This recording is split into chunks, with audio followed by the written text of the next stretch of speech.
Spectacle removal surgery. এখানে আমার যেটা 6টা প্রকার রয়েছে, এই 6টা প্রকারেই স্পেকটাকেল রিমুভাল সার্জারি করা হয়, বা চশমা বাদ দেওয়ার জন্য, চশমা রিমুভ করার জন্য কি কি সার্জারি হয়ে থাকে। সেটার মধ্যে প্রথম আসছে আইসিএল। আইসিএল বলতে ইমপ্লান্টেবল কলামনার লেন্স, আর এলই রিফ্রেক্টিভ লেন্স এক্সচেঞ্জ। এগুলো আমার লেন্স অপশনে চলে আসলো।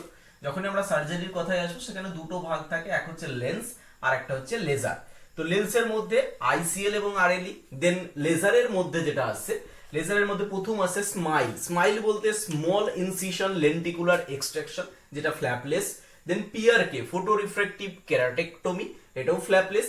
Silk smooth incision lenticule keratomileusis, এটাও হচ্ছে ফ্ল্যাপলেস।